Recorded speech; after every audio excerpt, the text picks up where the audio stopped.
ഒന്നും ഒളിക്കരുത്.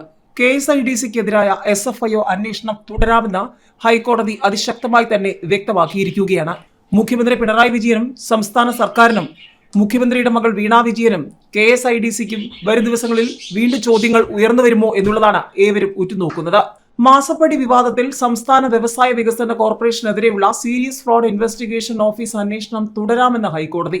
CMRൽ സംശയകരമായ ഇടപാടുകൾ നടത്തിയിട്ടുണ്ടെങ്കിൽ അന്വേഷണത്തെ സ്വാഗതം ചെയ്ത് സത്യം പുറത്തുവരാനല്ലേ KSIDC ശ്രമിക്കേണ്ടതെന്നും ഒന്നും ഒളിച്ചുവെക്കരുതെന്നും ജസ്റ്റിസ് ദേവൻ രാമചന്ദ്രൻ പറഞ്ഞു. കേസ് വീണ്ടും ഏപ്രിൽ 5 പരിഗണിക്കും. SFIO അന്വേഷണം റദ്ദാക്കണമെന്നാവശ്യപ്പെട്ടാണ് KSIDC ഹർജി നൽകിയത്. എക്സാലോജിക്, CMRL, KSIDC എന്നീ കമ്പനികളുടെ പ്രവർത്തനങ്ങളാണ് അന്വേഷിക്കുന്നതെന്ന് കേന്ദ്ര കോർപ്പറേറ്റ് കാര്യ മന്ത്രാലയം കോടതിയിൽ വ്യക്തമാക്കി. മുഖ്യമന്ത്രി പിണറായി വിജയന്റെ മകൾ വീണ വിജയന്റെ ഉടമസ്ഥതയിലുള്ളതായിരുന്നു എക്സാലോജിക് കമ്പനി. എക്സാലോജിക് കമ്പനിയുടെ പേരിൽ 1 കോടിയിലധികം രൂപ സർവീസ് ഇനത്തിൽ CMRLൽ നിന്ന് കൈപ്പറ്റിയിട്ടുണ്ടെന്ന് കേന്ദ്രം ചൂണ്ടിക്കാട്ടി. CMRലാണ് ഈ കേസിൽ പ്രതിസ്ഥാനത്ത് നിൽക്കുന്നത്.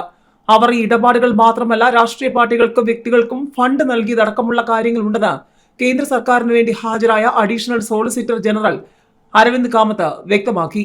KSIDCക്ക് നോമിനി ഡയറക്ടർമാരുള്ള സാഹചര്യത്തിൽ അവർക്കും ഉത്തരവാദിത്വമുണ്ടെന്നും CMRL കമ്പനിയിൽ 13% പങ്കാളിത്തമുണ്ടെന്നും കേന്ദ്രം വാദത്തിനിടെ ചൂണ്ടിക്കാട്ടി. എന്നാൽ CMRലുമായി ബന്ധപ്പെട്ട വിഷയങ്ങൾ മാധ്യമങ്ങളിൽ നിന്ന് അറിഞ്ഞപ്പോൾ തന്നെ തങ്ങൾ വിശദീകരണം ചോദിച്ചിരുന്നു എന്നാണ് KSIDCക്ക് വേണ്ടി ഹാജരായ അഭിഭാഷകൻ വ്യക്തമാക്കിയത്.